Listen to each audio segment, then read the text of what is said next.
आणि या संदर्भातला आढावा घेणारा हा सविस्तर रिपोर्ट पाहूया।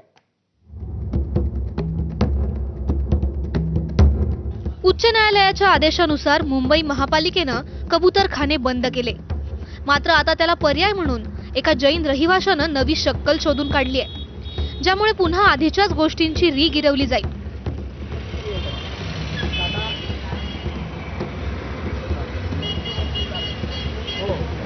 आपका नाम नहीं बोला, शुभ नाम क्या आपका?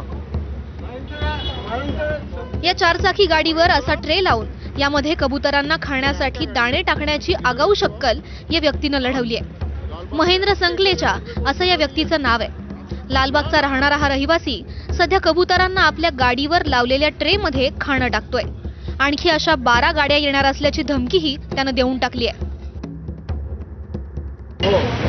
आपका नाम नहीं बोला, शुभ नाम क्या आपका? महेंद्र। कौन आपका गाड़ी है? किधर रहते हो आप? हाँ, लालबाग में। आपके इधर ये करने कोई जगह नहीं है आपका? ना ना, अरे एकदम सही है, आ जाएंगे हम।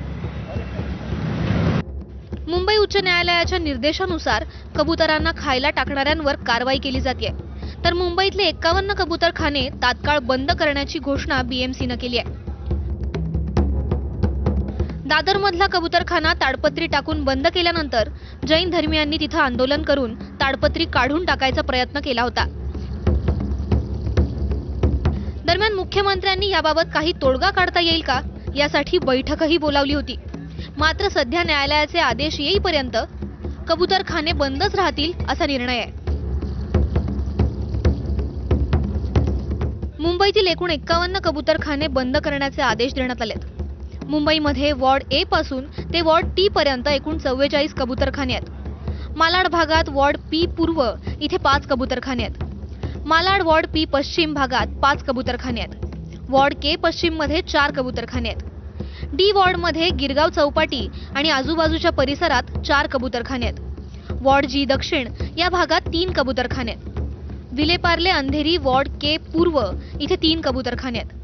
गोरेगाव वॉर्ड पी पश्चिम भागात 3 कबूतरखाने। दक्षिण मुंबईतील ए वॉर्ड मध्ये 2 कबूतरखाने। एफ उत्तर मध्ये माटुंगा परिसरात 2 कबूतरखाने। वांद्रे सांताक्रूज पश्चिमेला 2 कबूतरखाने। बोरिवली दहिसर भागातही प्रत्येकी 2 कबूतरखाने आहेत। भांडूप मध्ये सुद्धा 2 कबूतरखाने आहेत। तर वॉर्ड एफ दक्षिण, जी उत्तर, एच पूर्व, आर दक्षिण आणि वॉर्ड एन मध्ये प्रत्येकी 1 कबूतरखाना आहे।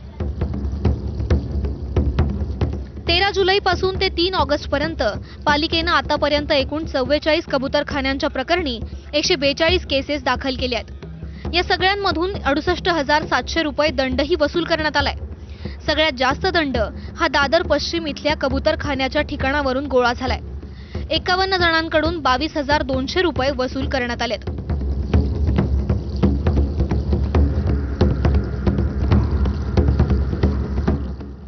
एकीकडे न्यायालयाचे आदेश पायमल्ली केले जातात का असा नवा प्रश्न जो आहे तो उपस्थित केला जातोय, तर दुसरीकडे दादरमधील रहिवासी म्हणतात आहेत की बाहेरची लोक या ठिकाणी येतात आहेत, त्यामुळे कबुतरांची संख्या वाढते।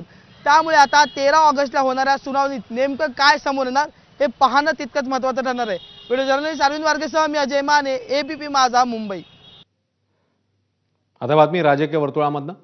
ठाकरे बंधू एकत्र येणार का? आगामी महापालिका निवडणुका मविया एकत्र लढवणार का? हा प्रश्न कायम असताना संजय राऊतांनी एक मोठं वक्तव्य केलं।